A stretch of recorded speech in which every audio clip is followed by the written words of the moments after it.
Baik, saudara-saudara, sekarang kita akan bersama-sama memasuki materi pertama dari katekisasi kita, dan kita akan belajar bersama-sama tentang katekisasi. Apa itu katekisasi, bagaimana itu katekisasi, dan ajaran. Karena kita kan mau belajar tentang ajaran-ajaran atau iman Kristen.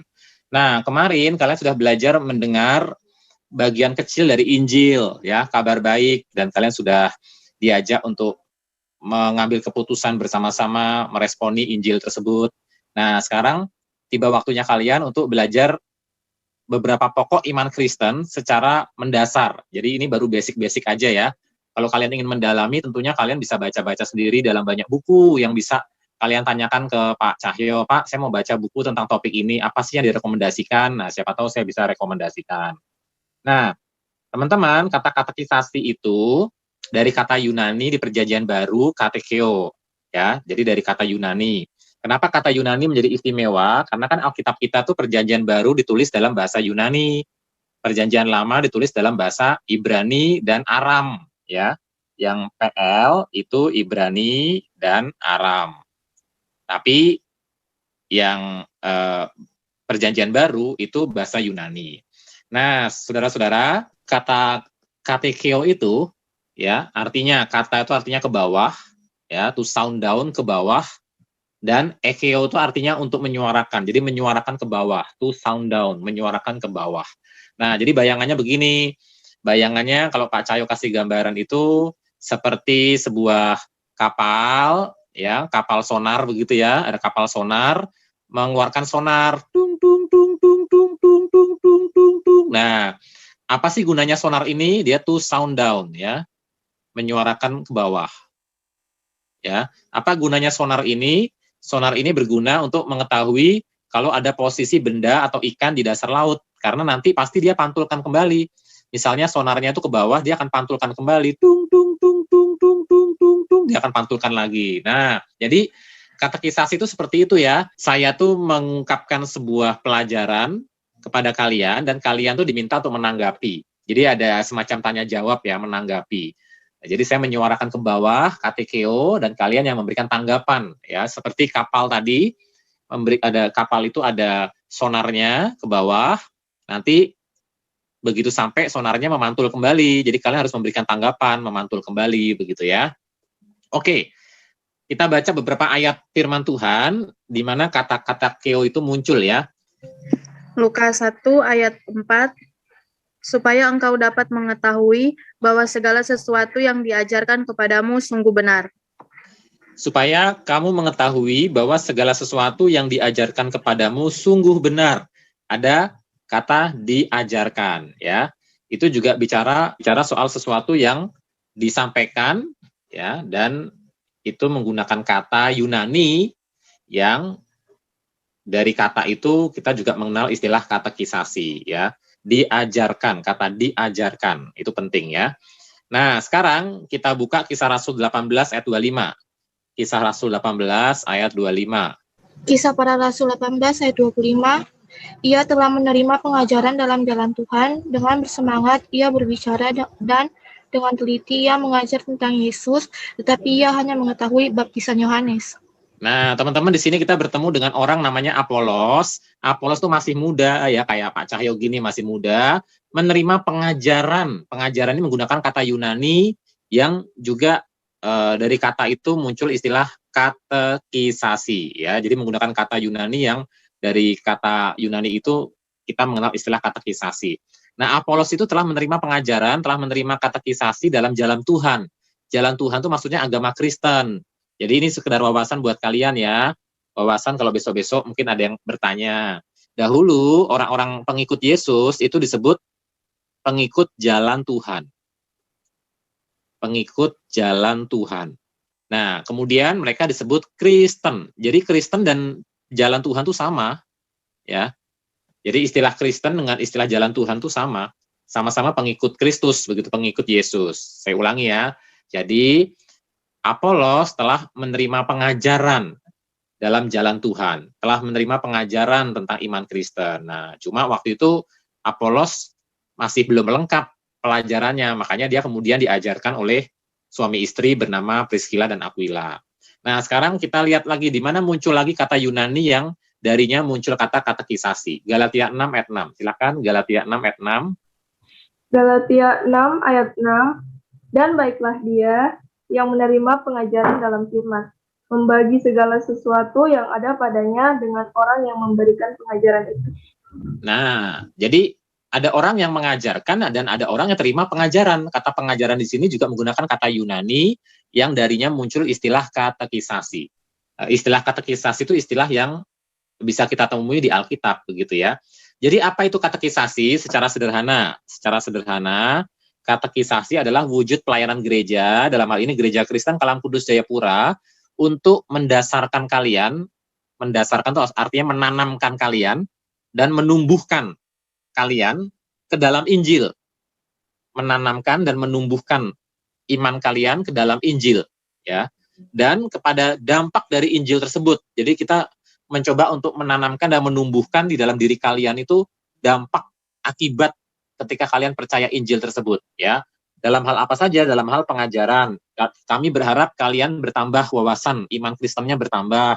Dalam hal penyembahan, jadi kalian juga semakin bertumbuh dalam penyembahan kepada Allah, semakin rajin berdoa, semakin rajin baca Alkitab, semakin rajin untuk menaikkan syukur kepada Tuhan. Juga pelayanan, kami berharap kalian semakin tertanam dan bertumbuh dalam pelayanan. Jadi kalau habis ikut katekisasi terus malah makin malas melayani, ya kita sedih ya, berarti kita tidak tercapai tujuannya.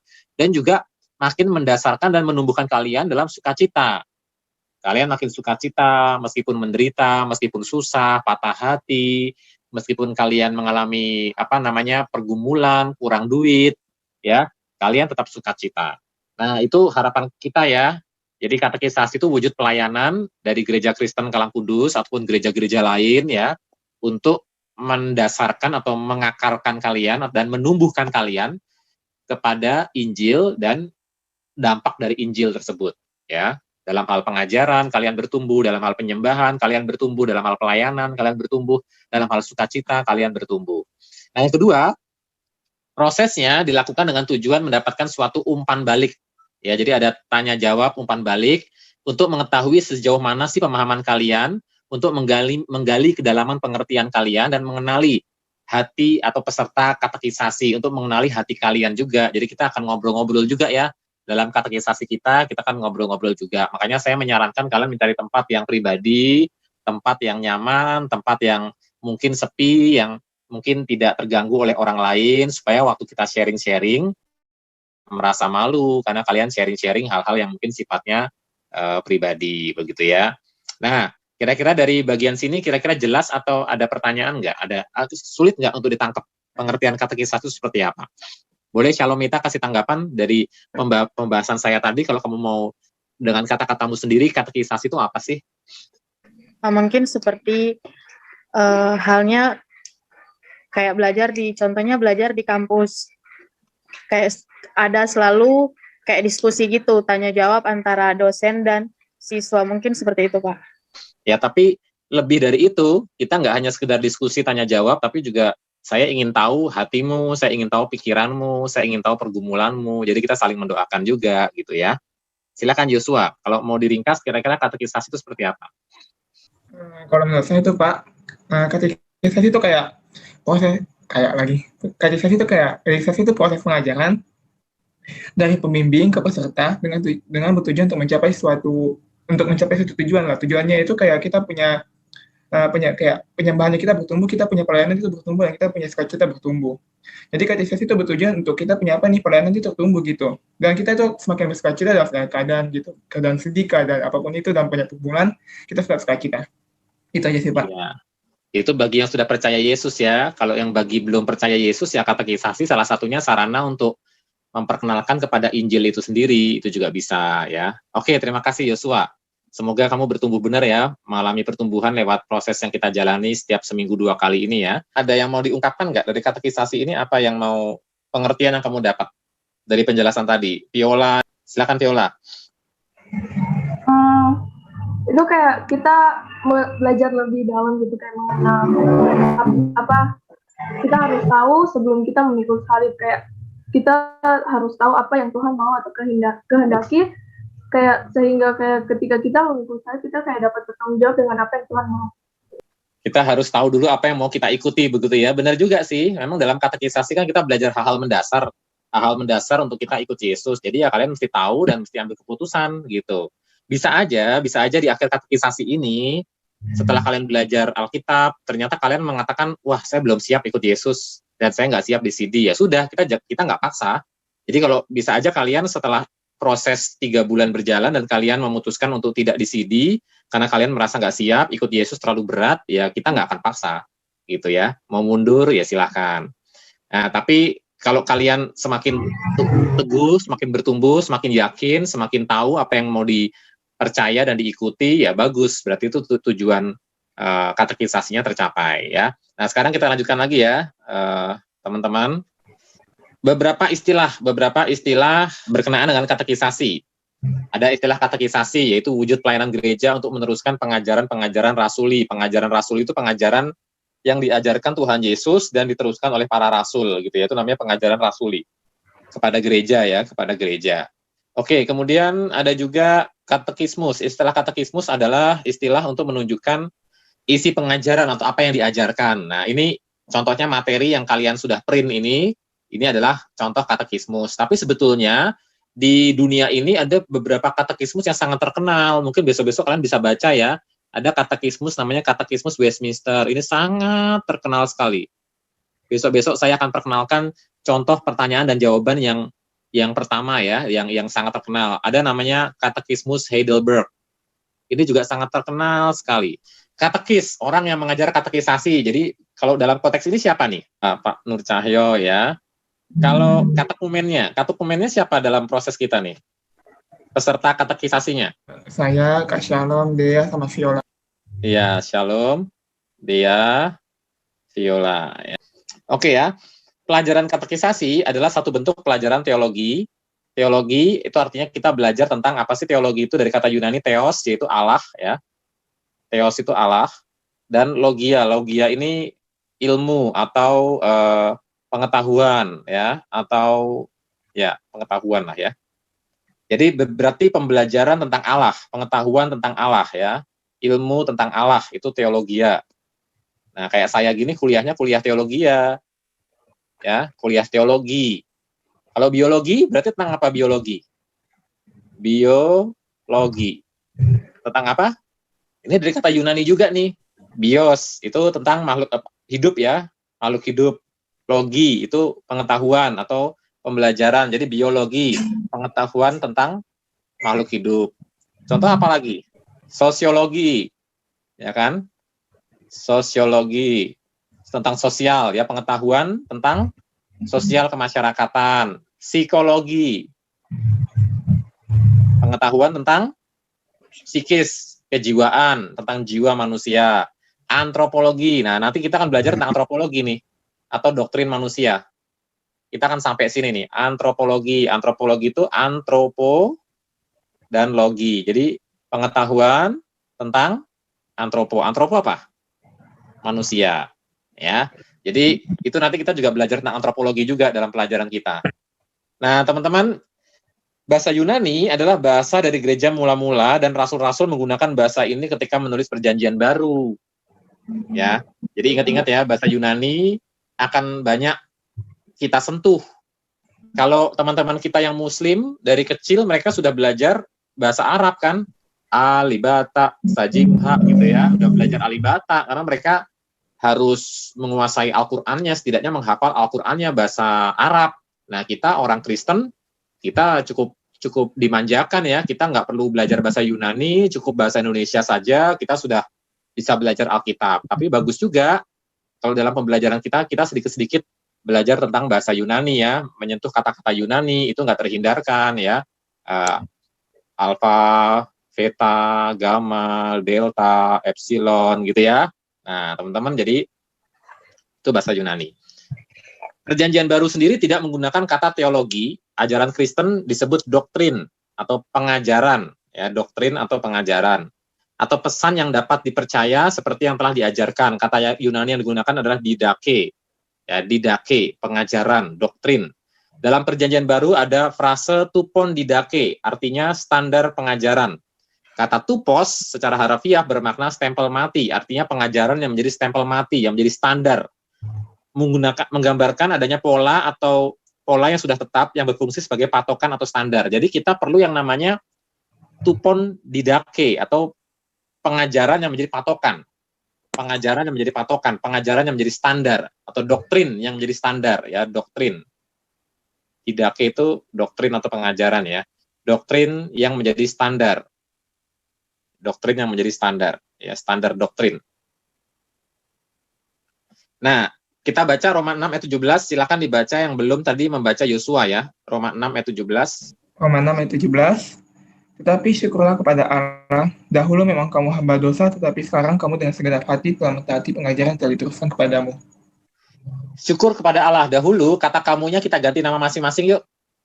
Kita ganti nama Shalomita, kita ganti nama Cahyo, kita ganti nama Yosua, Dea, dan Viola ya. Masing-masing membaca ya, nggak usah dibuka speakernya, tapi baca saja dan ganti kata kamu itu dengan kata nama sendiri ya. Tetapi syukurlah kepada Allah, dahulu memang Nur Cahyo hamba dosa, tapi Nur Cahyo dengan segenap hati telah menaati pengajaran atau doktrin yang telah diteruskan kepada Nur Cahyo. Ulangi ya, kata pengajaran kita ganti kata doktrin ya. Tetapi syukurlah kepada Allah, dahulu memang Nur Cahyo hamba dosa, tetapi sekarang Nur Cahyo dengan segenap hati telah menaati doktrin yang telah diteruskan kepada Nur Cahyo. Sudah? Sudah sebut dengan nama sendiri ya. Terkadang kata dogma digunakan. Selain kata doktrin ya, kita kan mau belajar tentang ajaran, tentang doktrin. Tapi kadang-kadang ada juga nanti kalian kapan-kapan berkenalan dengan istilah dogma. Apa itu dogma? Dogma itu berasal dari kata Yunani, berarti menurut saya. Menurut saya. Atau saya telah sampai pada kesimpulan. Itu artinya dogma. Dogma itu artinya menurut saya.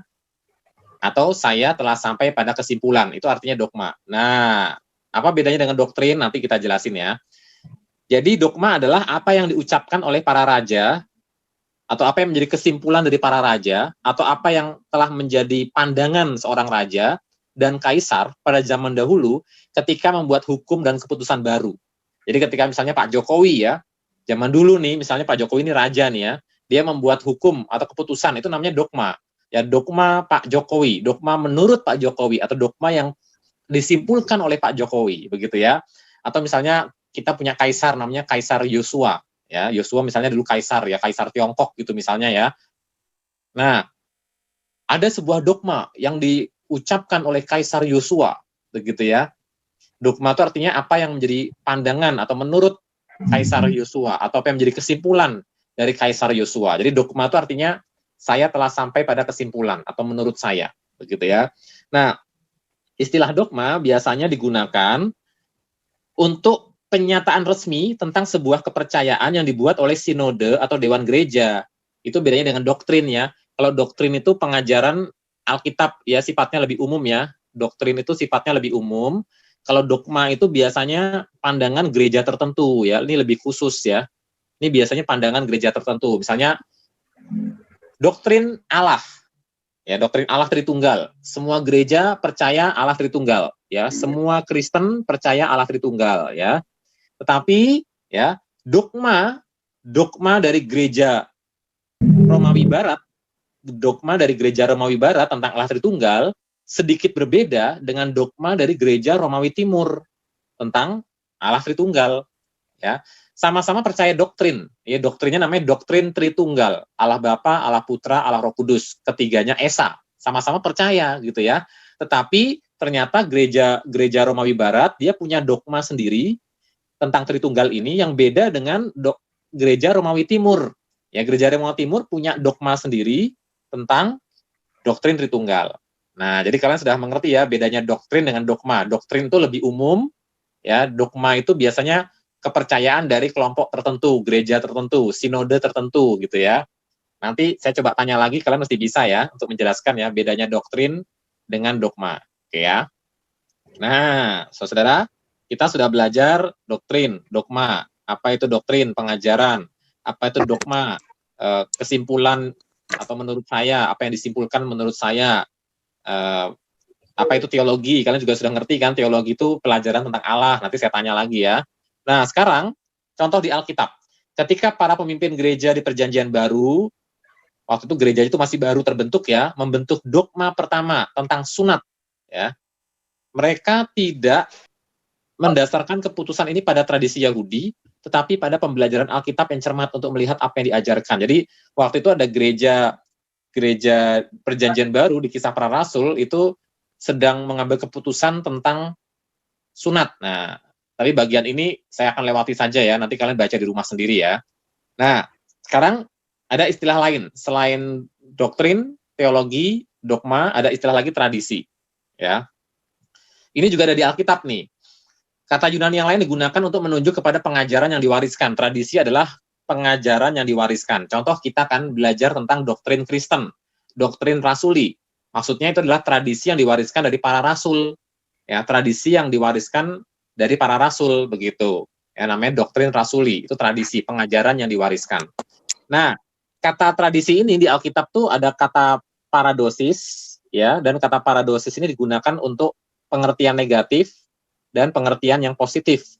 Pengertian yang negatif itu pengertian tradisi yang dicela, tradisi yang seharusnya tidak perlu ada, tapi orang itu mengada-adakan atau terlalu menekankan, padahal itu buatan manusia. Itu tradisi dalam pengertian negatif ya. Nah, ada tradisi dalam pengertian positif. Tradisi dalam pengertian positif di Alkitab itu tradisi atau ajaran para rasul yang diteruskan, yang diwariskan. Jadi ketika kalian bicara soal tradisi, paradosis, kalian mesti mengerti tradisi itu pengertiannya negatif atau positif. Kalau tradisi dalam pengertian negatif itu tradisi atau ajaran yang diwariskan, tapi yang sebetulnya itu buatan manusia, ya, buatan manusia yang oleh Tuhan Yesus juga dicela, oleh Paulus juga dicela, begitu ya. Dalam pengertian positif, tradisi adalah ajaran-ajaran yang diteruskan, yang merupakan pengajaran yang benar, pengajaran rasuli. Ya, jadi ini yang negatif, ini yang positif. Sekarang kita lihat yang positif ya. 2 Tesalonika 2 ayat 15, silakan dibaca oleh Shalom. 2 Tesalonika 2 ayat 15 dan 3 ayat 6. 2 Tesalonika 2 Kata ajaran ayat di sini, 15. kata ajaran di sini kamu ganti tradisi ya. Tradisi dalam Kata pengertian ajaran. positif. Ya. Sebab itu berdirilah teguh dan berpeganglah pada tradisi-tradisi yang kamu terima dari kami, baik secara lisan maupun secara tertulis. Nah, ini tradisi dalam pengertiannya positif, yang sesuai dengan ajaran rasuli, yang sesuai dengan apa yang Yesus ajarkan, yang para rasul ajarkan. Paulus mengatakan berdirilah teguh. Ya, termasuk yang Pak Cahyo ajarkan dalam katekisasi ini, kalian harus berdirilah teguh dalam ajaran-ajaran yang Pak Cahyo ajarkan, karena Pak Cahyo mengajarkan apa yang para rasul ajarkan, yang Alkitab ajarkan, yang Tuhan Yesus ajarkan. Ya, berdirilah teguh dan berpeganglah pada tradisi-tradisi yang diajarkan. Ini paradosis dalam pengertian yang positif ya. Yang 3 ayat 6, 3 ayat 6 silakan. 2 Tesalonika 3 ayat 6. Tetapi kami berpesan kepadamu, saudara-saudara dalam Tuhan Yesus Kristus, supaya kamu menjauhkan diri dari setiap saudara yang tidak melakukan kerjaannya dan yang tidak menurut tradisi yang telah kamu terima dari kami.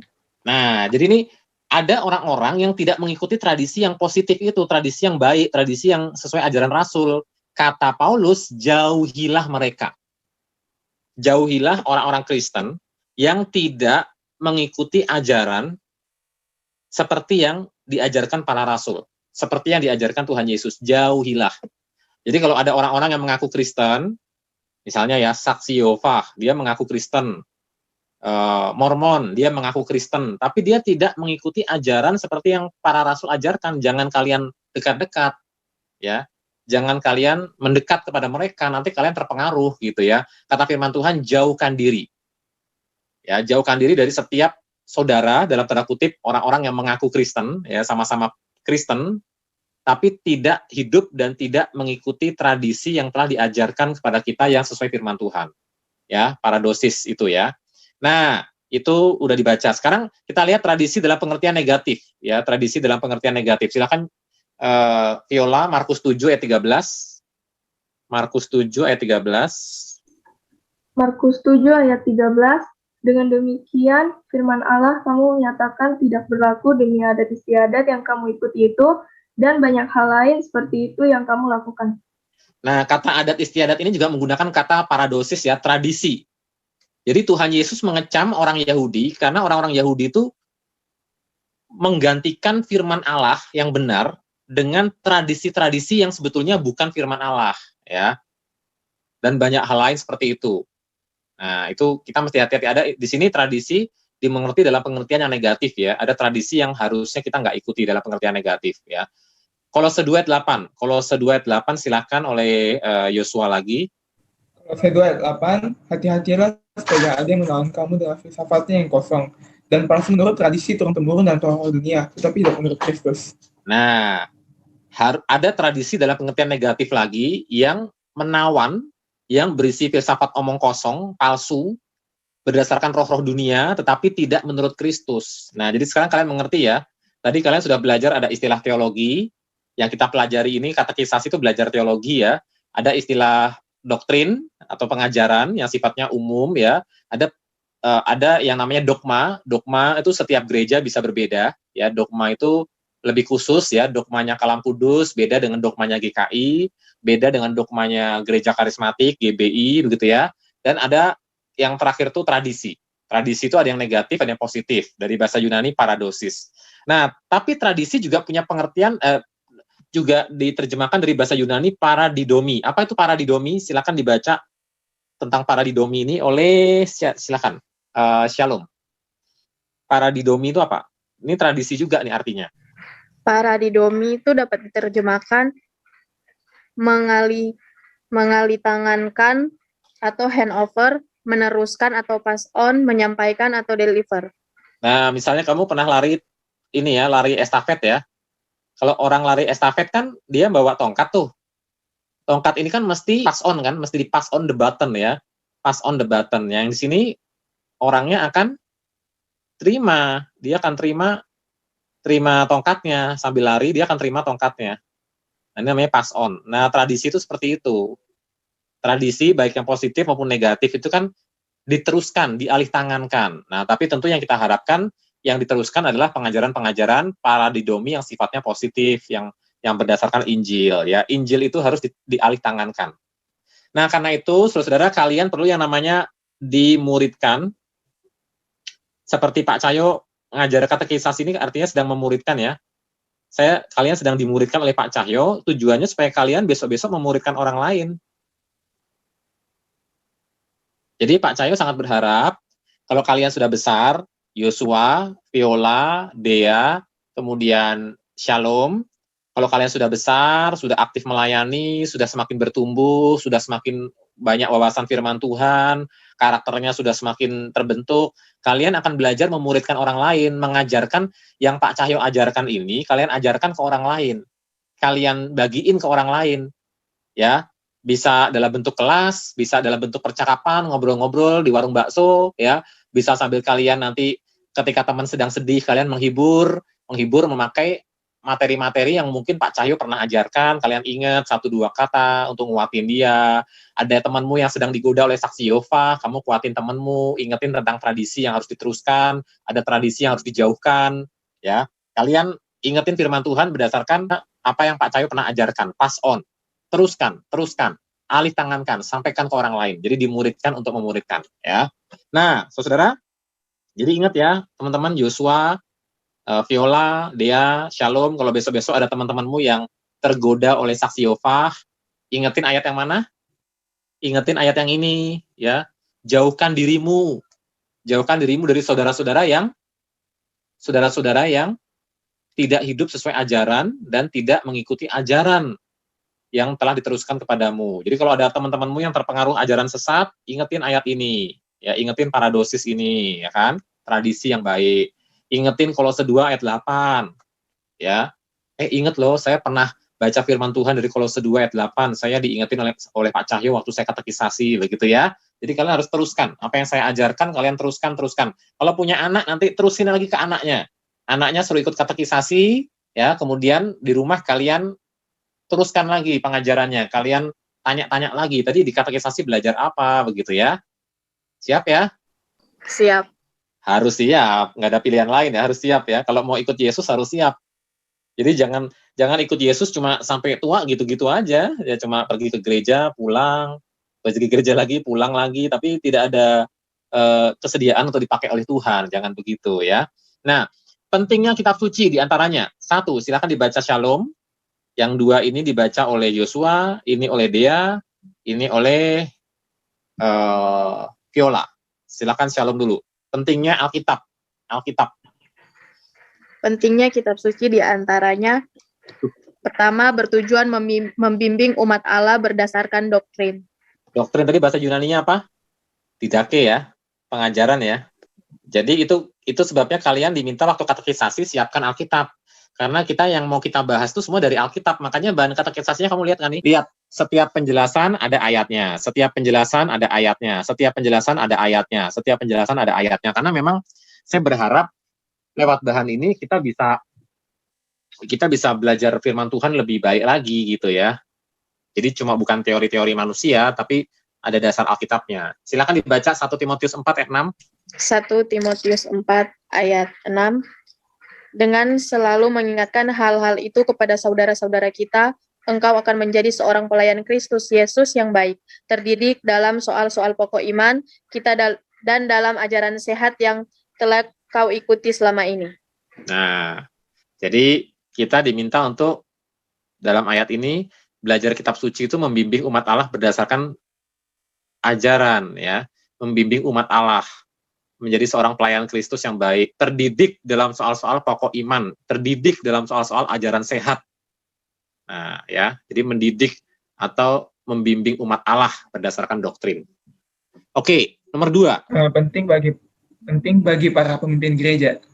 Ya, itu 1 ayat 9. Itu 1 ayat 9.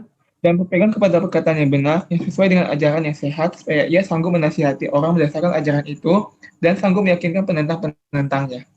Nah, lihat ini nasihat buat siapa? Nasihat buat para penatua, ayat 5. Ada para penatua-penatua, para majelis, ya, anggota majelis. Anggota majelis itu, kalau besok-besok kalian jadi majelis ya, kan Pak Cahyo sangat berharap nih, kalian bertumbuh, semakin mengenal firman, melayani, pasti kan besok-besok minimal jadi majelis gitu loh. Mungkin ada juga yang jadi hamba Tuhan ya, saya nggak tahu ya. Mungkin ada juga yang jadi misionaris, saya juga nggak tahu. Tapi kan minimal di gereja bisa jadi pengurus atau majelis. Nah, sebagai pemimpin gereja, ya, kalian harus berpegang pada perkataan yang benar, ayat 9, supaya sanggup menasihati orang berdasarkan ajaran itu, dan sanggup meyakinkan orang-orang yang menentang ajaran itu.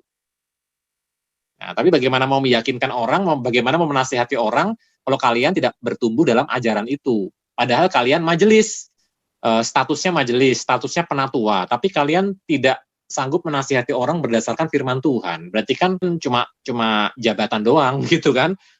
Nah, tapi kalian harus bertumbuh. Karena itu saya harap nanti besok-besok kalian bisa menjadi majelis-majelis yang baik ya. Itu harapan Pak Cahyo ya. Oke, sekarang lanjut.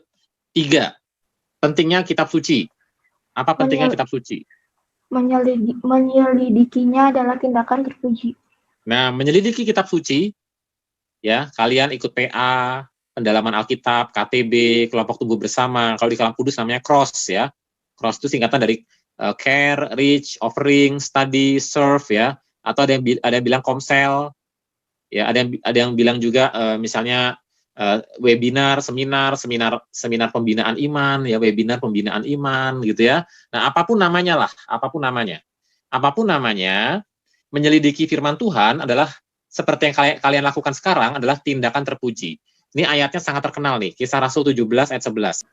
Kisah Rasul 17 ayat 11, orang-orang Yahudi di kota itu lebih baik hatinya daripada orang-orang Yahudi di Tesalonika, karena mereka menerima firman itu dengan segala kerelaan hati, dan setiap hari mereka menyelidiki kitab suci untuk mengetahui apakah semuanya itu benar demikian. Nah, ini sikap yang sangat terpuji. Ya, ada orang-orang di kota Berea menerima firman yang disampaikan Paulus, dan mereka tuh dengan rendah hati setiap hari loh, nggak kayak kita seminggu 2 kali ya. Ini setiap hari menyelidiki kitab suci untuk mengetahui benar nggak sih yang Paulus khotbahkan ini benar nggak sih? Nah, zaman sekarang, anak-anakku sekalian, ini Pak Cahyo sedihnya ya, sangat senang ikut seminar-seminar rohani, sangat senang ikut webinar-webinar, pembinaan-pembinaan di YouTube, internet, ya. Senang dengan tokoh-tokoh tertentu, fanatik dengan tokoh-tokoh pendeta-pendeta tertentu, tetapi mereka yang mereka percaya tuh hanya pegangannya tuh kata-kata dan pengajaran pendeta-pendeta itu. Tapi ketika disuruh menyelidiki Alkitabnya sendiri, belum tentu bisa dan belum tentu mau gitu. Nah, jadi kalian nggak boleh begitu ya. Kalian kalau gede, jangan fanatik sama Kalang Kudus, jangan fanatik sama Pak Pendeta Nur Cahyo, jangan fanatik dengan pendeta manapun, ya. Jangan fanatik dengan aliran apapun, tapi kalian belajar berakar pada firman Tuhan. Apa sih yang Alkitab katakan? Bener nggak sih Alkitab ngajarin begitu? Coba selidiki sendiri, ya. Minta bimbingan Roh Kudus. Tentu kamu menyelidikinya harus di dalam batas-batas apa yang para rasul ajarkan. Ya, jadi nggak boleh keluar dari bingkai pengajaran para rasul seperti yang tercantum dalam pengakuan iman rasuli, begitu ya. Jadi kalian mesti belajar untuk menyelidiki Alkitab. Jangan cuma percaya kata pendeta ini, pendeta itu, pendeta ini, pendeta itu, pendeta Nur Cahyo. Kamu mesti selidiki, benar nggak yang Pak Cahyo ajarkan ini, benar nggak? Jangan-jangan Pak Cahyo menyesatkan saya. Jadi kamu mesti selidiki lagi Alkitabnya. Ya. Nah yang keempat, terakhir ya, manfaat kitab suci diantaranya untuk menguji doktrin dan dogma. Nah, untuk menguji pengajaran dan menguji dogma, apa yang gereja tertentu ajarkan. 2 Timotius 4 ayat 3. Silakan ini ayat terakhir bagian ini, 2 Timotius 4 ayat 3. 2 Timotius 4 ayat 3, karena akan datang waktunya orang tidak dapat lagi menerima ajaran sehat, tetapi mereka akan mengumpulkan guru-guru menurut kehendaknya untuk memuaskan keinginan telinganya. Nah, itu sedang terjadi itu, ya. Orang-orang hari ini berlomba-lomba nyari pendeta-pendeta terkenal di YouTube, lalu mendengarkan khotbah-khotbah yang enak di telinga, yang enak didengar, yang menghibur hati. Ya sebetulnya nggak salah sih, cuma kadang-kadang kita jadi nggak kritis. Semua yang menghibur hati belum tentu itu firman Tuhan, belum tentu itu sesuai kebenaran Tuhan. Ya, jadi akhirnya sekarang banyak pendeta-pendeta itu yang muncul seperti motivator-motivator yang memberikan motivasi yang sebenarnya tidak mengajarkan pengajaran yang sungguh-sungguh solid buat jemaatnya. Nah, jadi kalian mesti kritis juga, jangan mudah terombang-ambing. Wah, ini pendetanya lucu ya. Wah, ini pendetanya berapi-api ya, sampai terbakar-terbakar mimbarnya gitu ya. Dia khotbah tuh mimbarnya sampai kebakar-bakar gitu ya. Itu kalian jangan mudah mencari hal-hal yang sensasional begitu. Wah, ini penuh mujizat. Wah, ini orang mati bangkit. Wah, ini orang sakit sembuh. Nah, yang kalian harus uji itu pengajarannya sesuai firman Tuhan nggak? Ya. Nah, jadi Pak Cahyo berharap kalian selesai katekisasi ini menjadi orang-orang yang mau belajar firman Tuhan tuh lebih lagi, ya. Nah, ini wawasan aja ya. Pak Cahyo sih nggak akan lama-lama di sini. Pembagian teologi. Teologi itu atau pembelajaran tentang Allah ya, ingat teos dan logi. Ya, pembelajaran tentang Allah itu kalau di sekolah Alkitab, kalau kalian besok-besok ingin belajar sekolah Alkitab atau kalian katekisasi ya, katekisasi pun akan belajar doktrin-doktrin ini. Ada namanya teologi sistematika, ya, mempelajari doktrin atau ajaran dengan cara sistematis. Misalnya prolegomena, belajar tentang metode berteologi. Berteologi atau mengetahui tentang Allah itu metodenya apa saja sih? Ada yang berdasarkan pengalaman, ada yang berdasarkan pewahyuan Alkitab, ada yang berdasarkan otak belaka, hanya dengan pikiran saja, ya. Ada yang dengan cara induktif, ada dengan cara deduktif. Nah, itu bicara soal metode berteologi ya. Lalu kita belajar tentang doktrin Alkitab. Nanti di katekisasi kita juga belajar ya tentang Alkitab dan segala hal tentang Alkitab. Kita akan belajar tentang doktrin Allah, tentang karakter Allah, pribadi Allah. Kita akan belajar tentang doktrin manusia. Sebetulnya kalian sudah belajar kemarin waktu dengar penginjilannya Bu siapa? Bu Siano. Kemarin kan Bu Siano mengajarkan kalian tentang Allah yang kasih dan adil. Nah, itu doktrin Allah itu. Lalu kemarin Bu Siano juga mengajarkan tentang manusia berdosa. Itu doktrin manusia. Lalu kemarin Bu Siano ngajarin tentang Kristus kan? Kristus itu apa? Kristus itu penebus, ya. Mati di kayu salib. Lalu kalian belajar tentang doktrin Roh Kudus juga nanti, tentang siapa itu Roh Kudus. Kalian juga akan belajar tentang doktrin keselamatan. Contoh kemarin kalian belajar tentang iman. Ya, iman yang menyelamatkan, iman yang melompat dalam kegelapan, iman yang buta. Ya, kemarin kalian belajar waktu dengar materinya Bu Siano ya. Nah, itu termasuk pelajaran doktrin sebenarnya ya. Nanti kalian juga belajar tentang doktrin gereja. Kalian juga belajar tentang doktrin tentang akhir zaman, hal-hal terakhir gitu ya. Nah, ini contoh teologia sistematika. Nah, terus ada juga yang namanya teologi biblika. mempelajari ajaran Alkitab menurut pokok bahasan. Misalnya teologi perjanjian lama tentang kovenan, malaikat, bait suci, pengorbanan. Kalian silakan lihat video YouTube ya. Video YouTube Bible Project. Kalian coba lihat ya, Bible Project. Nah, itu banyak membahas tentang ini nih. Tentang kovenan, malaikat, bait suci, kurban ya. Itu dibahas di ini YouTube ini. Coba kalian cari deh ya. Coba ditonton. Ada bahasa Indonesianya. Ini ada Bible Project Indonesia. Ini ada bahasa Indonesianya. Jadi kalian nggak ada alasan untuk nggak nonton ya. Kemudian teologi perjanjian lama, ajaran Alkitab menurut pokok bahasan di perjanjian baru tentang anak manusia, tentang kerajaan Allah. Ini juga silakan lihat di Bible Project ini. Ada video-videonya tuh di YouTube ya. Kemudian ada juga teologi berdasarkan kepentingannya. Ada teologi atau pengajaran tentang Allah ya. Berdasarkan kepentingannya ada teologi pembebasan di Amerika Latin tentang nasib orang miskin, teologi feminis. Nah, ini juga sampai-sampai yang ekstrim ya. Teologi feminis yang ekstrim ini, kalau kalian ketemu dengan orang-orang feminis yang ekstrim, bahkan mereka mengajarkan kalau berdoa, jangan berdoa doa Bapa kami, tapi katakan Ibu kami yang di surga. Jadi berdoalah kepada Ibu kita yang di surga. Nah, itu ada tuh ajaran-ajaran kayak begitu. Nah, kalau kalian bertemu dengan orang-orang kayak begitu, kalian jawabnya gimana? Kamu berdoa kok kepada Bapak sih? Wah, kamu seksis ya. Kamu hanya memihak pada jenis kelamin tertentu. Coba dong sekali-sekali berdoa kepada Ibu kami yang di surga. Nah, kalau ketemu orang-orang kayak gitu gimana? Itu ada tuh zaman sekarang ya. Itu yang ekstrim ya. Ada teologi hitam. Teologi hitam biasanya teologi di kalangan orang-orang kulit hitam di Amerika misalnya ya, atau di Afrika ya. Ini sampai-sampai Tuhan Yesus digambarkan sebagai orang negro ya. Tuhan Yesus disalib, tapi yang disalib itu orang negro, untuk menggambarkan bahwa Yesus itu berpihak pada orang-orang kulit hitam gitu ya. Ini contoh-contoh ya. Ada teologi kontekstual, berusaha menghubungkan firman Allah dengan konteksnya, dengan masalah-masalah yang terdapat di dalam konteks kehidupan kita ya, konteks kehidupan kita. Ada teologi kontekstual sesuai dengan keadaan di Afrika ya. Ada teologi Pulau Solomon, ada teologi Papua, ada teologi di Asia, ada teologi di Korea gitu ya, ada istilahnya masing-masing tuh ya. Itu namanya teologi kontekstual. Bagaimana teologi dikontekstualkan dengan keadaan sekitar kita. Oke, itu pelajaran kita hari ini dan refleksinya. Refleksinya harus masing-masing menjawab. Nomor 1, apa yang saudara pikirkan mendengar istilah katekisasi? Apa harapan saudara dari rangkaian pertemuan kita? Dan yang kedua, hal penting apa yang saudara pelajari dari pelajaran ini berkenaan tentang kepentingan kitab suci dalam kehidupan saudara-saudara.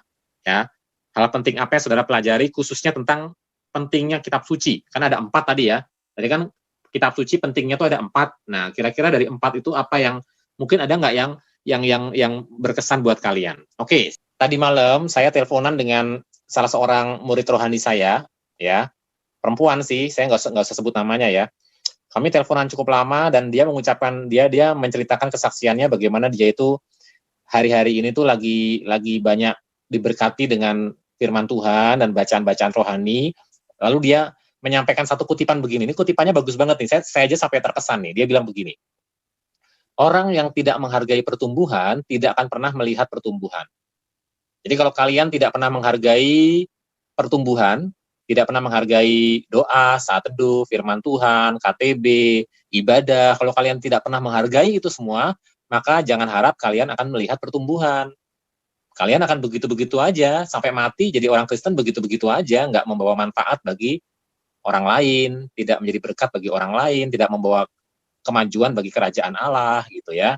Jadi, itu kalimat yang anak rohani saya ucapkan tadi malam ke saya ya, dan saya sangat diberkati banget. Padahal yang ngucapin tuh usianya jauh di bawah saya loh. Namanya juga anak rohani kan. Orang yang tidak menghargai pertumbuhan, jangan harap akan melihat pertumbuhan gitu. Nah, sekarang ayat hafalan. Ayat hafalannya 2 Timotius 3 ayat 16 ya, tentang manfaat kitab suci, ya bagaimana firman Allah itu bermanfaat untuk mengajar, menyatakan kesalahan, perbaiki kelakuan, jadi orang dalam kebenaran.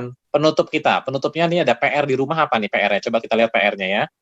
Proyek ketaatan, membangun kebiasaan membaca Alkitab secara rutin, misalnya dengan bantuan daftar pembacaan Alkitab setahun atau selesai dalam 3 tahun. Contoh Pak Cahyo ya, Ini contoh aja, kalian nggak perlu tiru. Kalau Pak Cahyo pakai program ini untuk baca Alkitab setiap hari. Misalnya nih ya, Pak Cahyo pakai, lihat nih, ada tulisan Alkitab ini, nih Pak Cahyo pakai ini, YouVersion. YouVersion ini berbagai bahasa, bisa bahasa Inggris, bahasa Indonesia, bahasa China. Nah, Pak Cahyo biasanya pakai yang 2 tahun, ya. Pak Cahyo pakai yang 2 tahun. Ini contoh hari ini ya, contoh hari ini Pak Cahyo sudah baca, nih ada daftarnya di sini kan, nih. Hari ini Pak Cahyo Ibrani ini harusnya sudah dibaca nih. Nah, ini Pak Cahyo sudah baca tadi. Ini besok tanggal 25, 24 Februari. Kemarin ini, kemarinnya lagi ini, kemarinnya lagi ini. Jadi kalian mesti punya daftar bacaan Alkitab sendiri. Dan kalian silakan dicatat. Jadi kalian punya buku notes kayak begini ya. Itu PR-nya ya. PR-nya saya harap kalian sebagai PR bisa membaca Alkitab secara pribadi setiap hari. Secara rutin, ya. Bisa yang selesai setahun, bisa yang selesai dalam 3 tahun, ada yang selesai dalam 2 tahun. Nah, Pak Cahyo pakai yang 2 tahun selesai. Ya, karena Pak Cahyo tidak mau terburu-buru, jadi Pak Cahyo pakai yang 2 tahun selesai. Nah, silakan kalian pakai bahan yang apa saja,